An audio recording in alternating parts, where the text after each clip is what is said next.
أعوذ بالله من الشيطان الرجيم. بسم الله الرحمن الرحيم. اقرأ باسم ربك الذي خلق خلق الإنسان من علق اقرأ وربك الأكرم الذي علم بالقلم علم الإنسان ما لم يعلم. محترم حاضرین کرام اور خواتین اسلام، ہر طرح کی تعریف و توصیف، حمد و ستائش، کبریائی اور بڑائی، تحمید، تمجید اور تسبیح اللہ رب العالمین وحدہ لا شریک لہ، خالق کائنات، مالک ارض و سما کے لیے لائق اور زیبا ہیں۔ درود اور سلام نازل ہو اس دنیا فانی کی طرف بھیجے گئے تمام انبیاء اور رسول پر بالعموم، اور بالخصوص ہمارے نبی جناب محمد الرسول اللہ صلی اللہ علیہ وسلم پر، اللہم صلی وسلم مبارک علیہ۔ حضرات گرامی، عربی کیلنڈر کے حساب سے ہم ربیع الاول کے مہینے سے گزر رہے ہیں۔ ربیع الاول کے مہینے میں اکثر اور بیشتر لوگوں کے قول کے مطابق نبی جناب محمد الرسول اللہ صلی اللہ علیہ وسلم کی پیدائش ہے۔ اس کا مطلب یہ ہے کہ نبی صلی اللہ علیہ وسلم کی پیدائش کے مہینے اور تاریخ میں اختلاف ہے، اسی لیے میں نے کیا کہا، اکثر و بیشتر لوگوں کے قول کے مطابق کہ ربیع الاول کے مہینے میں نبی صلی اللہ علیہ وسلم کی پیدائش ہے۔ آپ صلی اللہ علیہ وسلم کی پیدائش کے حوالے سے مسلمانوں میں دو جماعتیں پائی جا رہی ہیں۔ ایک کافی عرصے سے ہم لوگ یہ چیزیں دیکھتے ہوئے چلے آ رہے ہیں۔ ایک جماعت وہ جماعت ہے جو اس مہینے میں نبی صلی اللہ علیہ وسلم کی تاریخ پیدائش والے دن کو احتفال اور جشن کے طور پر منانا جائز، واجب یا مستحب سمجھتی ہے۔ اس میں طرح طرح کے کاموں کیا کرتے ہیں، طرح طرح کی عبادتیں کرنے کی کوششیں کرتے ہیں، اور اگر کوئی شخص اس دن کو جشن نہ منائے یا اس دن کا خاص اہتمام نہ کرے تو وہ ان کی نظر میں نبی جناب محمد رسول اللہ صلی اللہ علیہ وسلم سے محبت کرنے والا نہیں ہوتا۔ دوسری جماعت وہ ہے جو یہ کہتی ہے کہ نبی جناب محمد رسول اللہ صلی اللہ علیہ وسلم کی پیدائش یہ حقیقت ہے، لیکن آپ صلی اللہ علیہ وسلم کی پیدائش پر کسی بھی طرح کا خاص اہتمام کرنا، احتفال کرنا، جشن منانا، طرح طرح کی عبادتیں کرنا، طرح طرح کے کام کرنا، یہ ساری چیزیں جائز اور درست نہیں ہیں۔ اب ان دو جماعتوں کے درمیان ایک شدید اختلاف کی صورت بن جاتی ہے جب یہ مہینہ ہمارے سامنے آتا ہے۔ مختلف لوگوں کی تحریریں دونوں طرف سے ہمارے سامنے آتی ہیں، مختلف ویڈیوز اور آڈیوز کی شکل میں بیانات ہوتے رہتے ہیں۔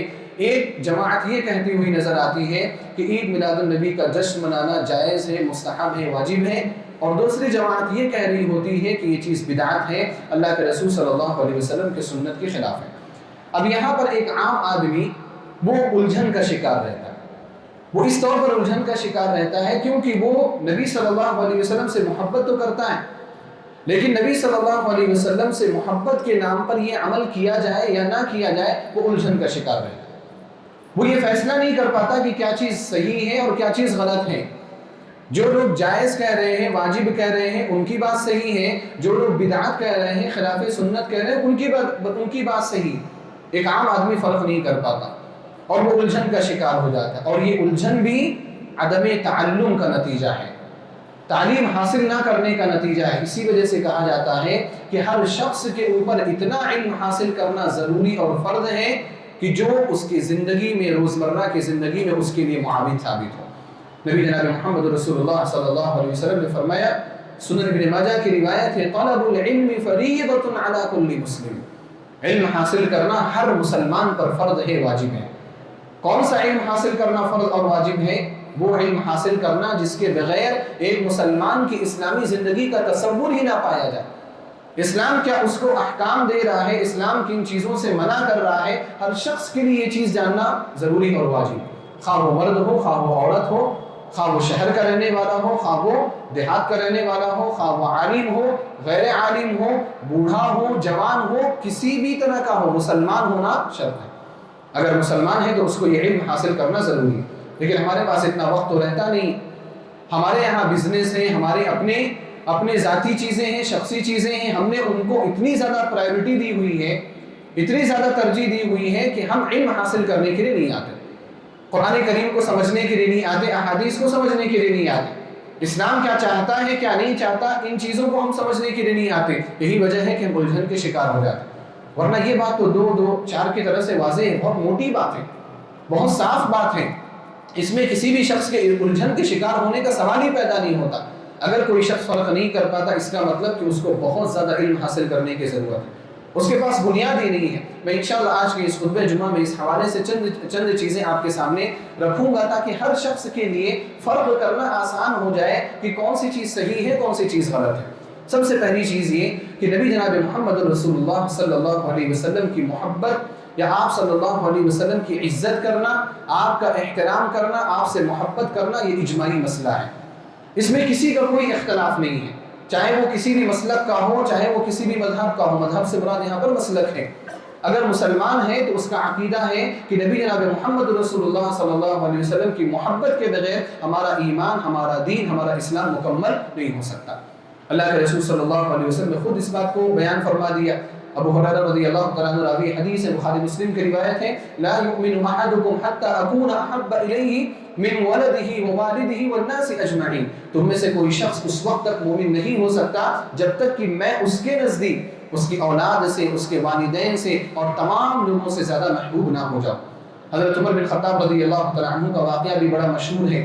ایک مرتبہ اللہ کے رسول صلی اللہ علیہ وسلم چل رہے تھے، حضرت عمر بن خطاب رضی اللہ تعالیٰ عنہ کے ہاتھ میں ہاتھ ڈال کر کے عمر رضی اللہ تعالیٰ عنہ کو فرط محبت پیش آئی، جوش محبت جاگا ان کا، انہوں نے نبی علیہ السلام کے سامنے اپنی محبت کا اظہار کر دیا۔ آپ نے کہا کہ اللہ کے رسول صلی اللہ علیہ وسلم لَأَنْتَ أَحَبُّ إِلَيَّ مِنْ كُلِّ شَيْءٍ إِلَّا مِنْ نَفْسِي، آپ میرے نزدیک تمام چیزوں سے زیادہ محبوب ہیں سوائے میری جان کے۔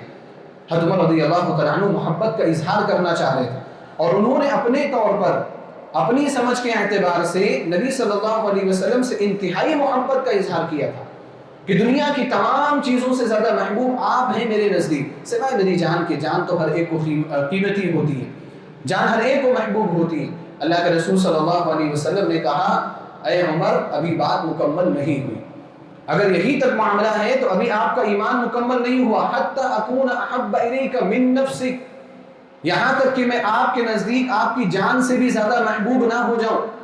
اگر میں آپ کے نزدیک آپ کی جان سے زیادہ محبوب نہیں ہوں تو ابھی آپ کا ایمان مکمل نہیں ہے۔ حضرت عمر رضی اللہ تعالیٰ عنہ نے کہا کہ اے اللہ کے رسول صلی اللہ علیہ وسلم، اگر بات ایسی ہے لَأَنْتَ أَحَبُّ إِلَيَّ مِنْ كُلِّ شَيْءٍ حَتَّى مِنْ نَفْسِي، آپ میرے نزدیک تمام چیزوں سے زیادہ محبوب ہیں حتیٰ کہ میری جان سے بھی زیادہ آپ محبوب ہیں۔ حضرت عمر رضی اللہ تعالیٰ عنہ نے محبت کا اظہار کیا۔ پتہ کیا چلا کہ نبی صلی اللہ علیہ وسلم کی محبت ہمارا ایمان ہے، ہمارا عقیدہ ہے، ان کی محبت کے بغیر ہمارا ایمان مکمل نہیں، ہمارا دین ہی نہیں۔ کوئی بھی شخص مومن ہی نہیں ہو سکتا اگر اس کے نزدیک اللہ کے رسول صلی اللہ علیہ وسلم محبوب نہ ہو، بلکہ ہم تو محبت سے اعلیٰ درجہ نبی صلی اللہ علیہ وسلم کے لیے مانتے ہیں، اور وہ کیا ہے؟ خلیل اللہ، کہ آپ اللہ کے خلیل ہیں۔ ہم اللہ کے رسول صلی اللہ علیہ وسلم سے محبت اس لیے کرتے ہیں کیونکہ آپ کو اللہ تعالیٰ نے خلیل بنایا۔ نبی علیہ السلام نے فرمایا، ان اللہ اتخذنی خلیلا کما اتخذ ابراہیم خلیلا، اللہ تعالیٰ نے مجھے بھی خلیل بنایا جیسا کہ ابراہیم علیہ السلام کو خلیل بنایا۔ تو اللہ کے رسول صلی اللہ علیہ وسلم سے محبت کا مسئلہ اجماعی مسئلہ ہے، لیکن یہاں پر سمجھنے کی جو بات ہے وہ یہ ہے کہ آپ کی محبت کا معنی کیا ہے۔ یہی پر لوگوں کو دھوکہ دیا جاتا ہے۔ عام طور پر جو عام فہم انسان ہوتا ہے، جس کے پاس زیادہ علم نہیں ہوتا، جس کی بنیاد محفوظ نہیں ہوتی ہے، جس کی بنیاد مضبوط نہیں ہوتی، اس شخص کو کیا کہا جاتا ہے کہ میلاد النبی کے جلوس میں نکلو تو۔ کیونکہ میلاد النبی کے جلوس میں نکلنا اللہ کے رسول صلی اللہ علیہ وسلم سے محبت کی علامت ہے۔ اب وہ بندہ بیچارہ نہیں جانتا، وہ محبت کے نام پر نکل جاتا ہے کہ اگر نبی علیہ السلام سے محبت یہی ہے تو میں کیوں نہ نکلوں باہر، میں بھی اپنی محبت کا اظہار کروں گا کہ میں نبی علیہ السلام سے محبت کرتا ہوں۔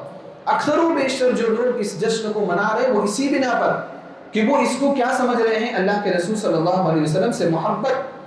حالانکہ میں نے ذکر کیا کہ نبی صلی اللہ علیہ وسلم کی محبت کا معنی کیا ہے، اس کا مفہوم کیا ہے، دراصل اس کو جاننے کی ضرورت ہے۔ جیسا اور مسائل میں لوگوں کو گمراہ کیا گیا ہے، ایک الگ مفہوم لوگوں کے سامنے رکھا گیا ہے، وہی محبت کا بھی ایک الگ مفہوم رکھا گیا ہے۔ اب اگر کوئی شخص محبت کو اتنا آزاد معنی دے تو کوئی کچھ بھی کر سکتا ہے، کوئی کسی طریقے سے بھی نبی صلی اللہ علیہ وسلم سے محبت کا اظہار کر سکتا ہے۔ اب نبی علیہ السلام سے محبت کا اظہار کرنے کے لیے اگر کوئی شخص آپ صلی اللہ علیہ وسلم کی قبر پر چلا جائے، آپ کے قبر کو چومنے لگے یا آپ کے قبر پر سجدے کرنے لگے یا آپ کی قبر کی طرف رخ کر کے نماز پڑھنے لگے، تو کیا یہ بھی نبی صلی اللہ علیہ وسلم سے محبت کا ثبوت ہے؟ کرنے کو بہت سارے کام کیے جا سکتے ہیں، اس سے پتہ یہ چلتا ہے کہ محبت در حقیقت وہ اللہ تعالیٰ کو مقبول ہے جو نبی صلی اللہ علیہ وسلم سے حقیقی محبت ہو۔ اب حقیقی محبت کیا ہے؟ میں چند دلائل کی روشنی میں آپ کے سامنے وہ بات رکھنا چاہتا ہوں۔ سب سے پہلی بات یہ کہ قرآن کریم نے کس چیز کو محبت کہا؟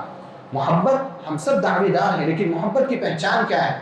کیسے یہ پتہ کیا جائے گا کہ فلاں انسان محبت کرتا ہے فلاں انسان محبت نہیں کرتا؟ یہ فرق کیسے ہوگا؟ اللہ سبحانہ و تعالیٰ نے ہمیں ایک کرائٹیریا دیا ہے، ایک معیار دیا ہے، ایک جانچنے کا آلہ دیا ہے۔ اللہ رب العالمین نے فرمایا، میں نے جو آیات کریمہ آپ کے سامنے تلاوت کی خطبہ مسنونہ کے بعد سورہ آل عمران کی آیات ہے، اللہ تعالیٰ نے فرمایا قل ان کنتم تحبون اللہ فاتبعونی، اے نبی صلی اللہ علیہ وسلم آپ ان لوگوں سے کہہ دیں کہ اگر تم اللہ سے محبت کرتے ہو میری اتباع کرو، میری اتباع کرو گے، میری اطاعت کرو گے تو یقین کر لیا جائے گا کہ آپ اللہ تعالیٰ سے محبت کرتے ہو۔ یہ کس سے کہنے کو کہا گیا؟ نبی صلی اللہ علیہ وسلم کے زمانے میں نجران میں کچھ عیسائی رہا کرتے تھے۔ نجران کا علاقہ ابھی بھی سعودی عرب کے ساحلی علاقوں میں ہے۔ نجران میں کچھ عیسائی رہا کرتے تھے، انہوں نے جب نبی صلی اللہ علیہ وسلم کی نبوت کے بارے میں سنا تو وہ چلے آئے اللہ کے رسول صلی اللہ علیہ وسلم سے بات کرنے کے لیے۔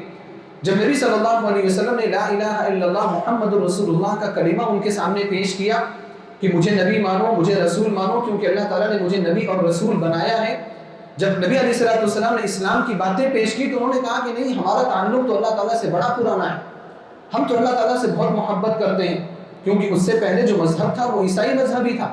انہوں نے عیسائی مذہب کو دلیل بنا کر کے کہ ہم بھی اللہ سبحانہ و تعالیٰ کی دیے ہوئے مذہب کو ماننے والے، ہم اللہ تعالیٰ سے محبت کرتے ہیں، لہذا ہمیں کچھ اور کام کرنے کی ضرورت نہیں ہے۔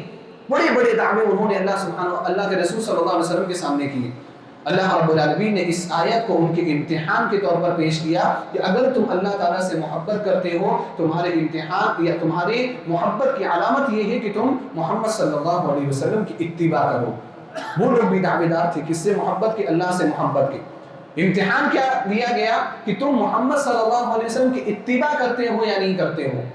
اسی وجہ سے حسن بصری رحمہ اللہ اور دیگر اہل علم نے اس آیت کو، سورہ آل عمران کی اس آیت کو ایک نام دیا، آیت الامتحان، کہا کہ یہ امتحان والی آیت ہے۔ جیسے بہت ساری آیتوں کو نام دیا گیا، جس میں کرسی کا تذکرہ ہے اس کو آیت الکرسی کہا جاتا ہے۔ قرآن کریم کی جو سب سے بڑی آیت ہے اس میں قرض کا تذکرہ ہے، جس کو عربی میں دین کہا جاتا ہے، اس کو آیت الدین کہا جاتا ہے۔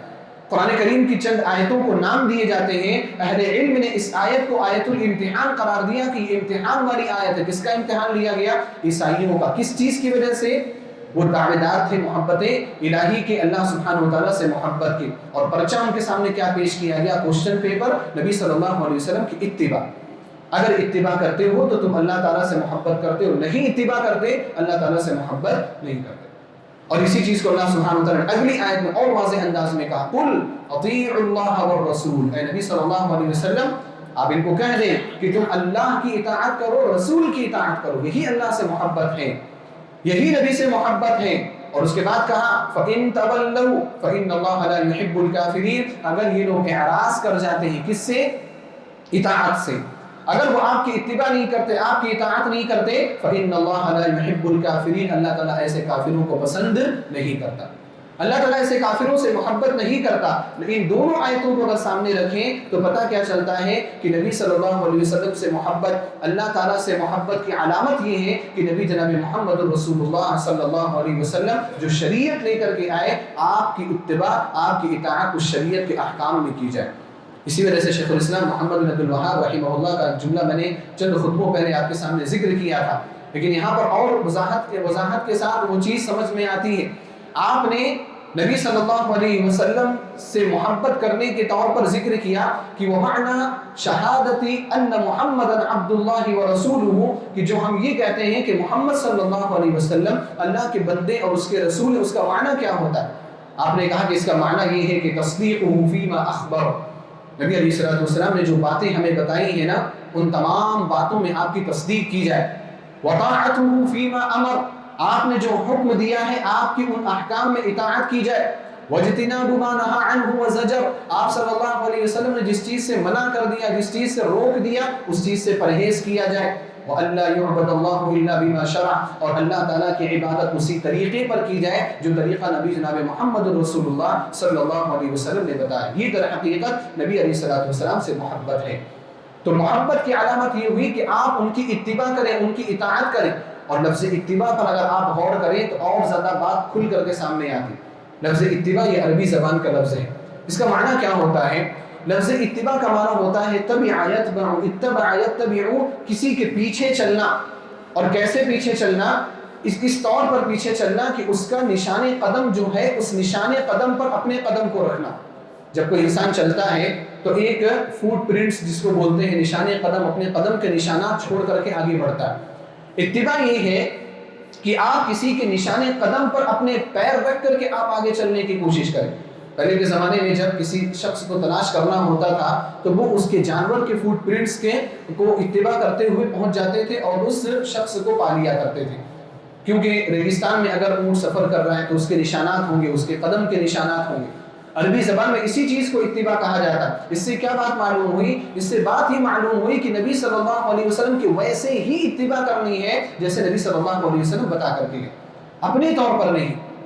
میں نے شروع میں ذکر کیا نا کہ اگر اپنے طور پر نبی صلی اللہ علیہ وسلم سے محبت کا معنی متعین کیا جائے تو الگ الگ طریقے ہمارے سامنے آ سکتے ہیں. ان طریقوں کو غلط کہنے کے ہمارے پاس کوئی دلیل باقی نہیں بچے. ایک مثال میں دیتا ہوں نبی جناب محمد رسول اللہ صلی اللہ علیہ وسلم کی زندگی سے ہی. آپ صلی اللہ علیہ وسلم کی زندگی میں ہی آپ صلی اللہ علیہ وسلم سے محبت کے طور پر ایک کام کرنے کی کوشش کی گئی، لیکن چونکہ وہ اصل میں محبت نہیں تھا، محبت کے اصل معنی میں داخل نہیں تھا، آپ صلی اللہ علیہ وسلم نے اس سے منع کر دیا. سنن ابو داؤد کی روایت ہے اور دیگر کتب احادیث میں بھی یہ حدیث موجود ہے.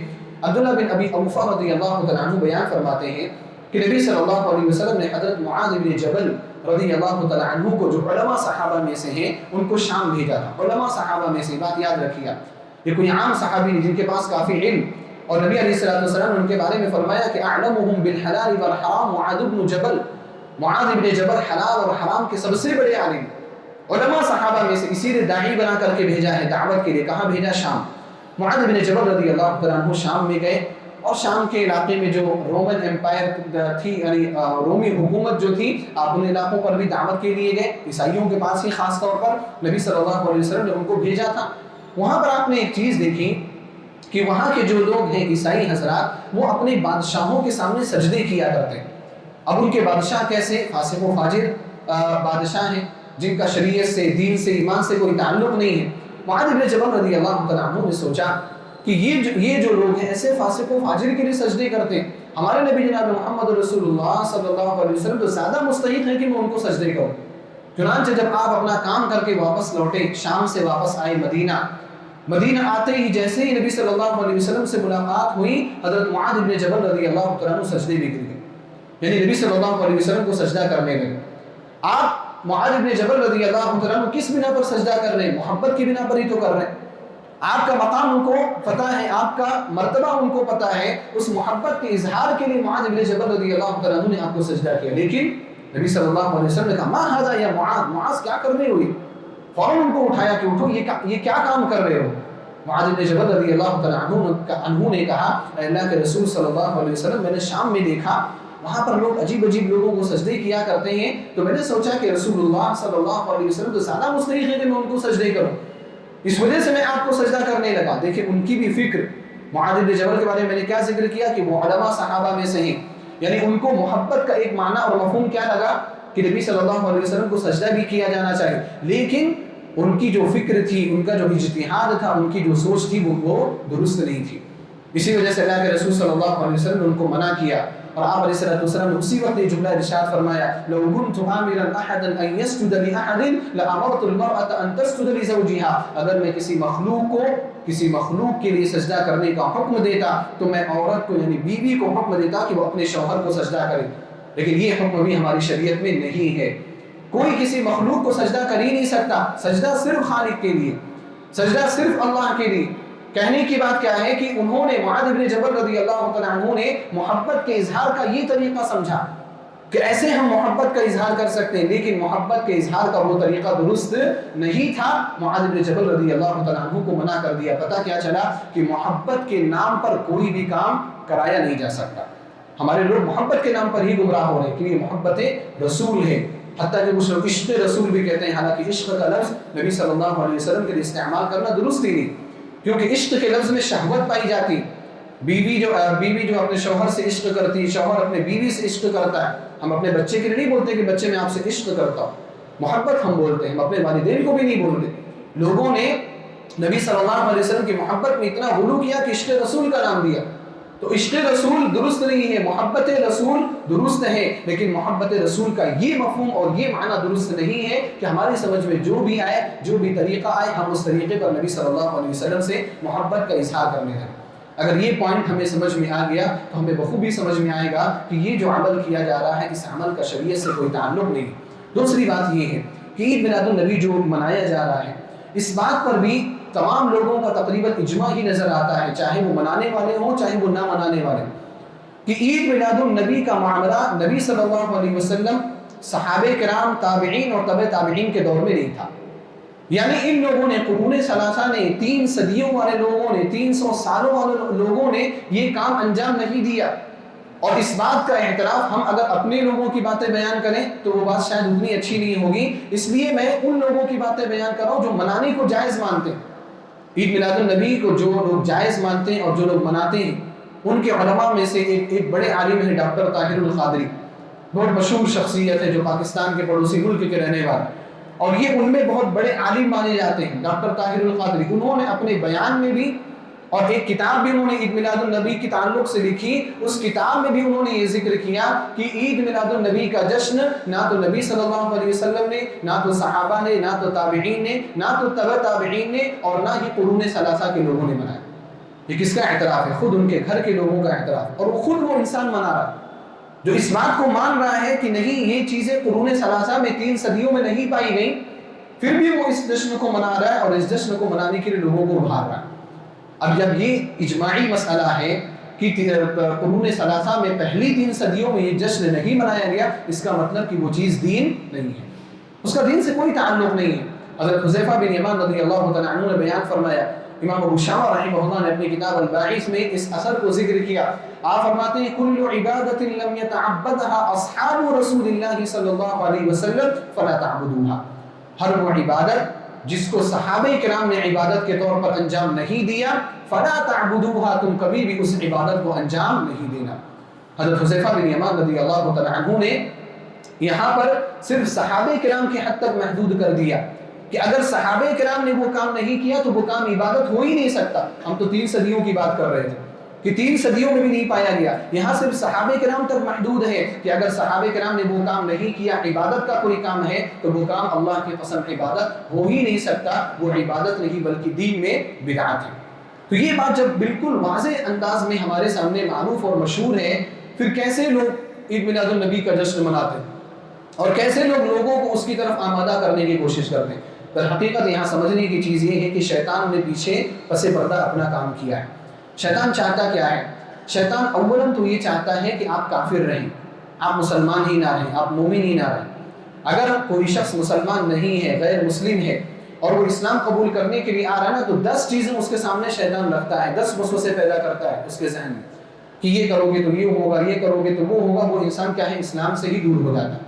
اب اگر اس نے اسلام قبول کر لیا پھر بھی شیطان اس کا پیچھا نہیں چھوڑتا. اسلام قبول کرنے کے بعد پھر وہ اس کو بہکانے کی کوشش میں لگا رہتا ہے. انسان جس حالت میں بھی رہے، شیطان بہکائے بغیر اس کا ساتھ نہیں چھوڑتا.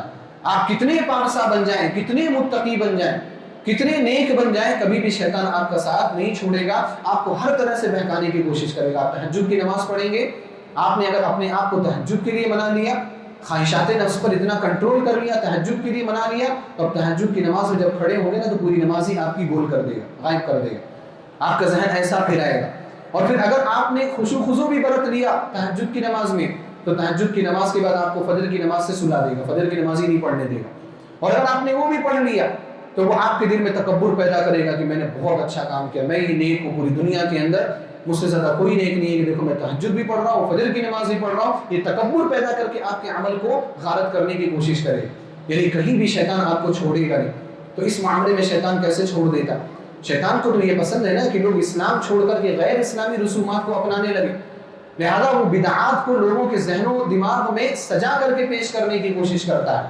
بہت ساری بدعتیں پیدا ہوئیں. انہی بدعتوں میں ایک بدعت یہ پیدا ہوئی کہ نبی صلی اللہ علیہ وسلم سے محبت کرتے ہو نا، ان کے محبت کے نام پر جلوس نکالو، جشن مناؤ. یہ بدعت ہے اور یہ اس کو پسند ہے. اسی وجہ سے حسن بصری رحمہ اللہ یا سفیان ثوری رحمہ اللہ نے کہا البدعۃ احب الی ابلیس من المعصیہ. بدعت جو ہے وہ ابلیس کو معصیت یعنی نافرمانی حتیٰ کہ کبیرہ گناہ کرنے سے بھی زیادہ محبوب ہے. کوئی چوری کرے، کوئی زنا کرے، اس سے زیادہ محبوب کیا ہے کہ کوئی بدعت کرے. کیونکہ اگر کوئی انسان کبیرہ گناہ کرے گا تو اس کے یہاں کبھی نہ کبھی احساس شرمندگی پیدا ہوگی.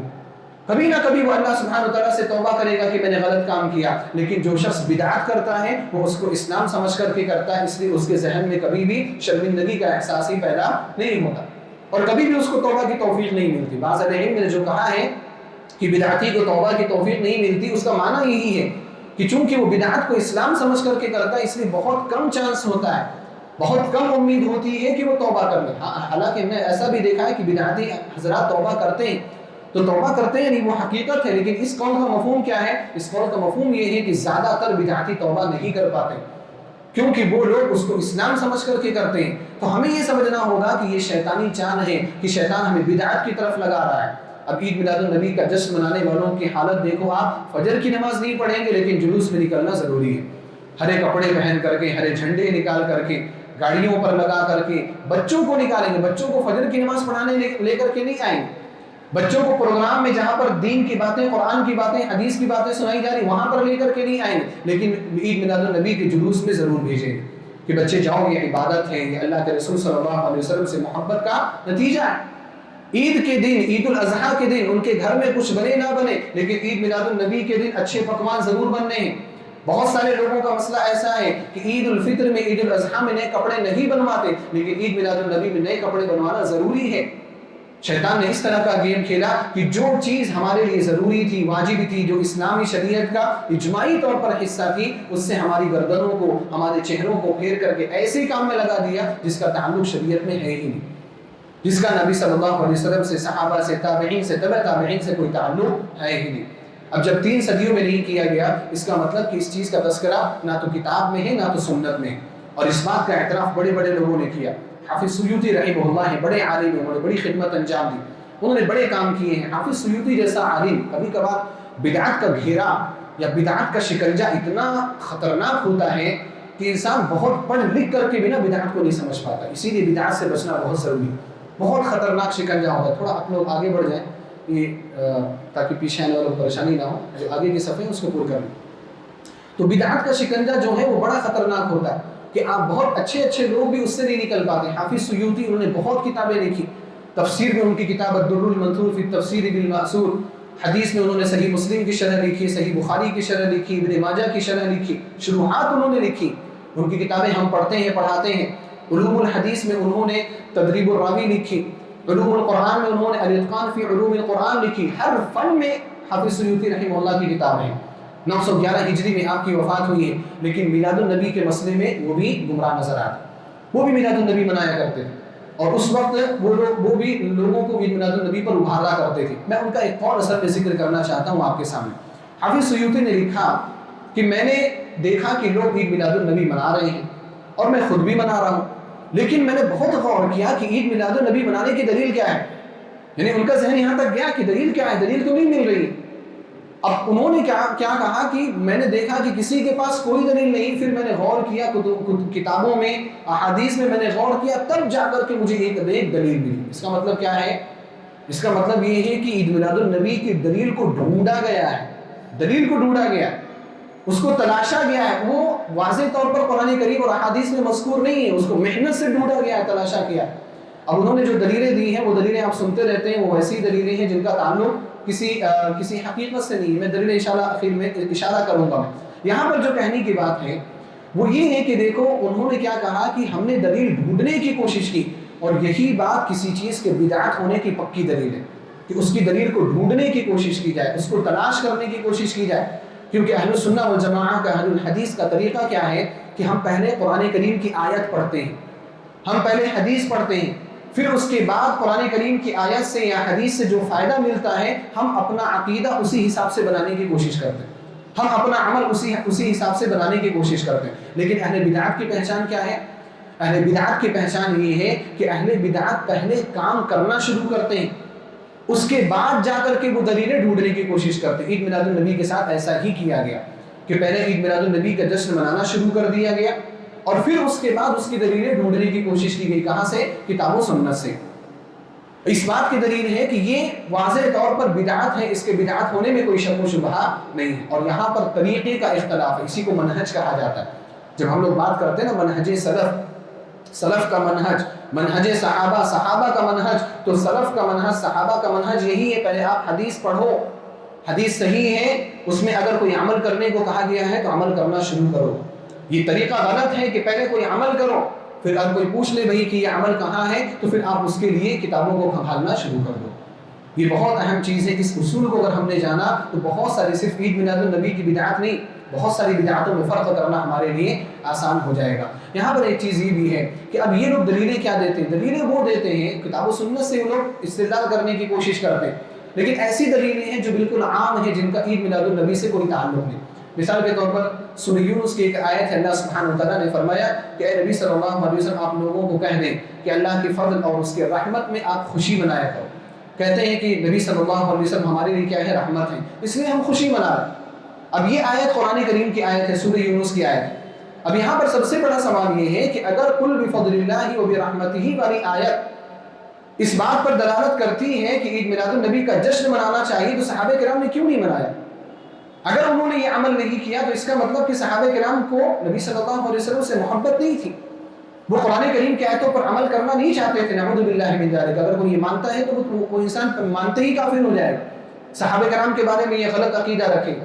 تو اب یہ آیت قرآن کریم کی ہے، صحابہ بھی پڑھتے تھے، ابو بکر، عمر، عثمان، علی رضی اللہ تعالیٰ عنہ اجمعین، یہ سب بھی پڑھتے تھے، لیکن انہوں نے جشن نہیں منایا. اس کا مطلب کہ آیت کا جو مطلب آپ نکال رہے ہو نا، وہ مطلب صحابہ کرام نے نہیں سمجھا تھا. آیت کا مطلب یہ ہے کہ یہ قرآن کریم جو ہے، احادیث جو ہے، اسلام جو ہے، ہمیں اس پر خوش ہونا چاہیے، اس پر ہمیں فخر کرنا چاہیے. اس وجہ سے عمر بن خطاب رضی اللہ تعالیٰ عنہ اس آیت کی تفسیر کی بالہدی والسنۃ والقرآن فبذلک فلیفرحوا. ہمیں جو ہدایت ملی، ہمیں جو قرآن ملا، ہمیں جو احادیث ملی، ان پر ہمیں خوش ہونا چاہیے. اور یہاں پر آیت میں اگر مان بھی لیا جائے کہ نبی صلی اللہ علیہ وسلم کے میلاد کی بات ہے تو یہاں پر خوش ہونے کو کہا گیا ہے، جشن منانے کو نہیں کہا گیا. فریحہ یفرحوا کا معنی عربی زبان میں خوش ہونا ہوتا ہے، جشن منانا نہیں. جشن کے لیے خاص اہتمام کیا جاتا ہے، جلوس جیسے نکالتے ہیں. ہم جشن مناتے ہیں عید الفطر میں کہ ہم ایک خاص اہتمام کرتے ہیں، ایک جگہ پر جا کر کے ہم نماز پڑھتے ہیں، وہ جشن ہے. خوش ہونا کیا؟ بیٹھے بیٹھے ہم تھوڑا سا ہنس لیے، تھوڑا سا دل کو سکون پہنچا دیے، خوش ہونا ہے. تو اگر یہ آیت دلیل بھی ہے نا تو یہ قرآن کریم کی آیت جشن منانے کی دلیل تو نہیں ہے، خوش ہونے کی دلیل ہے.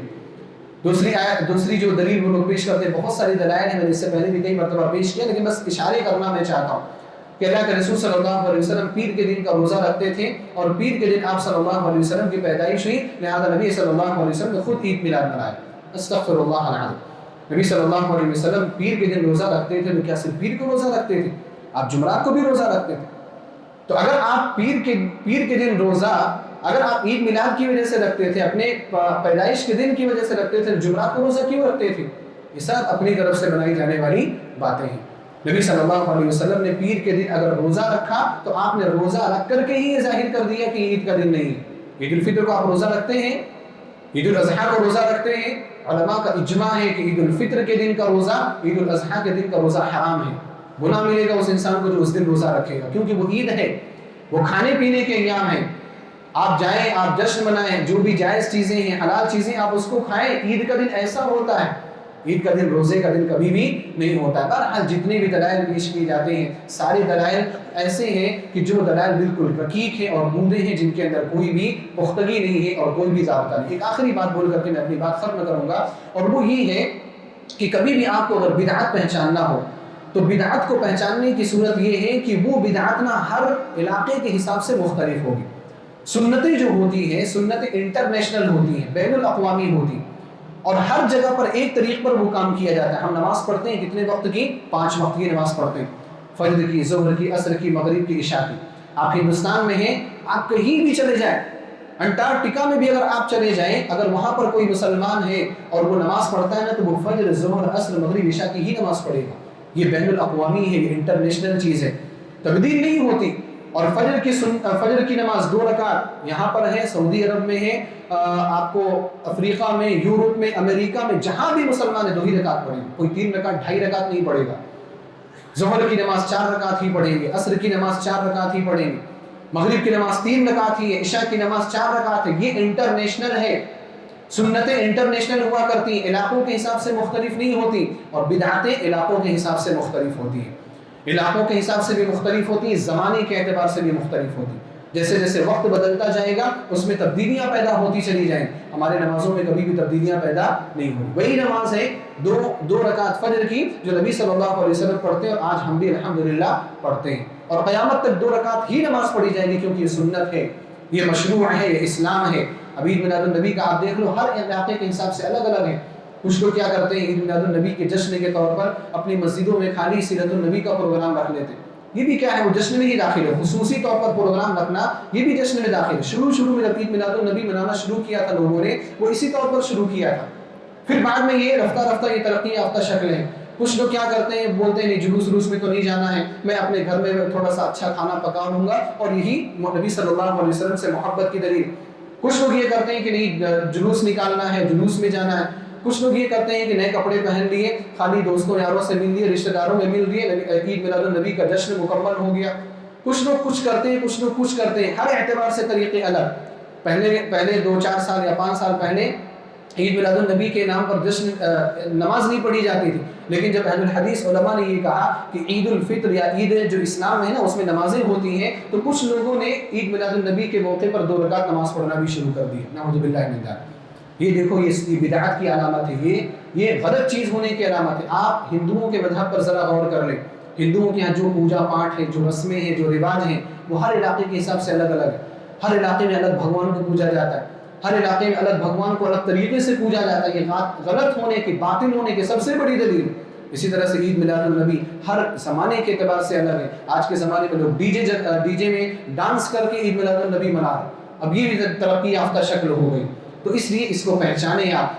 سنت اور بدعت کے درمیان فرق کرنے کا یہ سب سے اچھا راستہ ہے اور سب سے اچھا ذریعہ ہے. میں اللہ سبحانہ وتعالیٰ سے دعا کرتا ہوں الہ العالمین تو ہم سب کو صحیح سمجھ عطا فرمائے، اسلام کو صحیح طور پر سمجھنے کی توفیق عطا فرمائے، نبی صلی اللہ علیہ وسلم سے صحیح محبت کرنے کی توفیق عطا فرمائے. عید میلاد النبی اور اس جیسی تمام بدعات سے الہ العالمین تو ہم سب کی حفاظت فرمائے. نبی صلی اللہ علیہ وسلم کی اتباع اس طریقے پر کرنے کی توفیق عطا فرمائے جس طریقے پر صحابہ کرام اور تابعین وغیرہ آپ کی اتباع کیا کرتے تھے. الہ العالمین تو ہم سب کو عبادات کا فرائض کا پابند بنائے. الہ العالمین تو ہم سب کو حرام چیزوں سے محفوظ رہنے کی توفیق عطا فرمائے. الہ العالمین کبیرہ صغیرہ گناہوں کو معاف فرمائے. ہم سب کو جنت الفردوس میں جگہ عطا فرمائے. الہ العالمین جو لوگ بیمار ہیں ان کو شفا یابی عطا فرما، جو مقروض ہیں ان کی قرض کی ادائیگی میں ان کی مدد فرما، جو پریشان حال ہیں ان کی پریشانیوں کو دور فرما. الہ العالمین جو لوگ اس دنیا سے جا چکے اہل توحید ہیں ان کی مغفرت فرما، ان کی قبروں کو منور فرما، ان کو جنت الفردوس میں جگہ عطا فرما. الہ العالمین ہم جب تک اس دنیا میں زندہ ہیں اسلام اور ایمان پر زندہ فرما، سنت پر زندہ فرما، منہج پر زندہ فرما، اور جب ہمارا خاتمہ ہو لا الہ الا اللہ محمد رسول اللہ پر ہمارا خاتمہ فرما. آمین. وآخر دعوانا ان الحمد للہ رب العالمین.